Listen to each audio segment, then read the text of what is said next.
Good day to you, friends. Today, our discourse is on the topic of the Sabbath in the New Testament. Now, I don't want to put any spin on it. I just want to share with you a few Bible texts and how many times the Sabbath appears in the New Testament. Because with many Protestant churches, they say the Sabbath was nailed to the cross. Now, we know that during the time of Jesus, the only Sabbath that the Jewish people knew was the seventh day Sabbath, as came down from God in Genesis chapter 2, verse 1 to 3. Right? So all the people during Jesus' time, even up to today, in Jerusalem, in Palestine, the only Sabbath that the Jews know is the seventh day Sabbath, Saturday as we know it. It has never been changed. So without the shadow of a doubt, we know which day is Sabbath. And God says He changed not. Hebrews chapter 12 and verse 8, I think it is. That Jesus says He changed not, or it's Hebrews 13:8 maybe.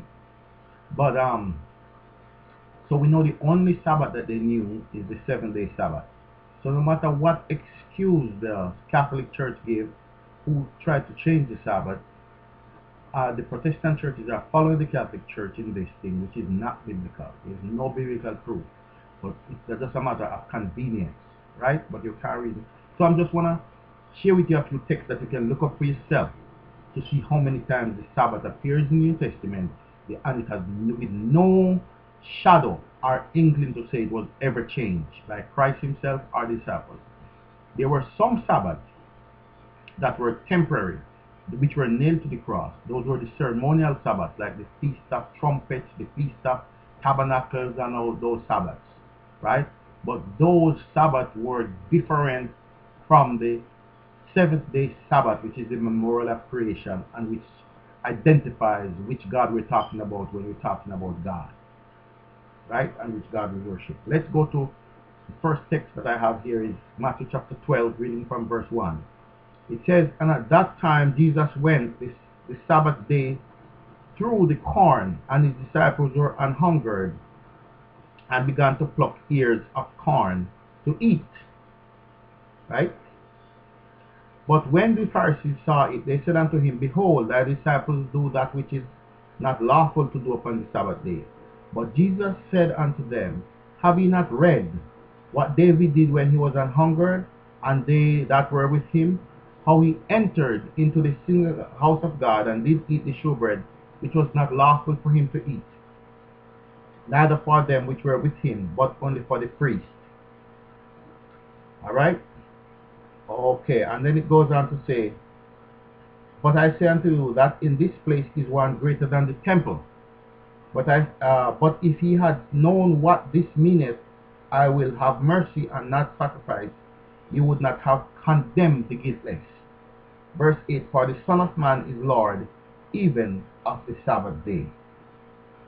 And then it goes on, another verse about the Sabbath. It says, And when he was departed thence, he went into their synagogue, and behold, there was a man which had his hand withered, and they asked him, saying, Is it lawful to heal on the Sabbath days? That they might accuse him. And it says, and he said unto them, What man shall there be among you that shall have one sheep, and it fall into the pit on the Sabbath day? Will he not lay hold on it and lift it out? How much then is a man better than a sheep? Wherefore it is lawful to do well on the Sabbath days. And he healed the man. So right now we find one of the first discourse there about the Sabbath days, how Christ healed the man and made his hand whole on the Sabbath days. Right? Then we go to Matthew chapter 24 verse 20. Matthew chapter 24 verse 20. That's what it says. Matthew 24 and verse 20. There's another text that is in the Bible. It says, But pray ye that your flight be not in the winter, neither on the Sabbath day. Jesus was foretelling about the destruction of Jerusalem and all the things that shall happen. And he said to them, pray ye not that your flight but pray ye that your flight be not in the winter, neither on the Sabbath days. So even the future Christ was predicting that people should not be doing certain stuff on the Sabbath. So if it was supposed to be done away with, there would be no need for him to be telling them about that. Okay, so let us continue with this one and see which other text we have here supporting this. Okay, and then we go to Matthew chapter 28 verse 1. Matthew chapter 28 verse 1. Remember, I'm just trying to bring your righteous imagination to the forefront to think about these things, that ye may obey God. Matthew chapter 28 verse 1, and listen to this. It says, in the end of the Sabbath, as it began to dawn toward the first day of the week, came Mary Magdalene and the other Mary to see the sepulchre. We know that Jesus was crucified on a Friday, laid in the tomb, rested on the Sabbath like he always did. After he finished the work of creation, he rested, and then after he finished the work of redemption, he also rested in the tomb, right? And behold, there was a great earthquake, for the angel of the Lord descended from heaven and came and rolled back the stone from the door and sat on it. Thank God. Verse 6 says, he is not here, for he is risen, as he said. Come see the place where the Lord laid.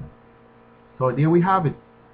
Again, proof that the Sabbath is Saturday. Everybody talk about Good Friday.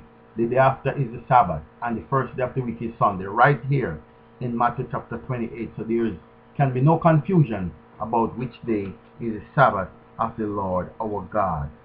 Now we shall go to St. Mark chapter 1. And remember, I'm just giving you a text that you may read up for yourself and see that the Sabbath is very much alive and well in the New Testament. Mark chapter 1 and verse 21.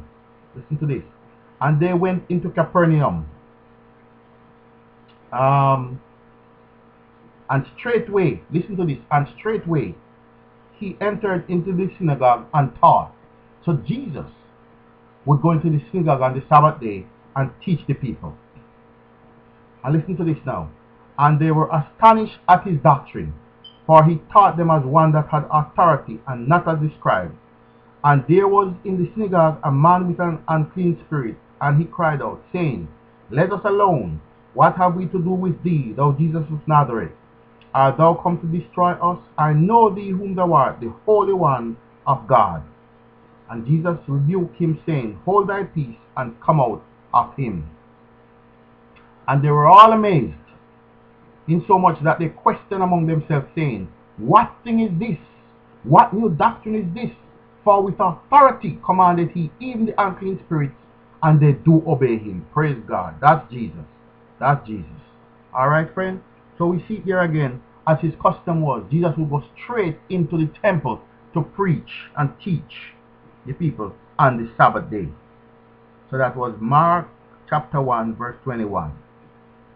Mark chapter 2, 23 to 28.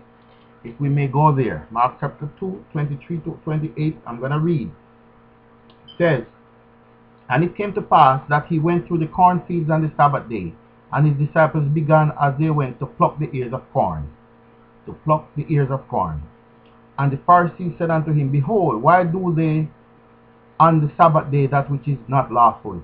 And he said unto them, have ye not read how that David went into and they ate the cornfield? And verse 27 says, and he said unto them, the Sabbath was made for man, and not man for the Sabbath. Therefore the Son of Man is Lord also of the Sabbath day. So here we have it again, Jesus declaring that he is Lord of the Sabbath, and showing them that it was right to do well on the Sabbath. The Sabbath was not supposed to be a day of burden, but a day of joy and light. Friend, we need to honor and obey God's holy seventh-day Sabbath.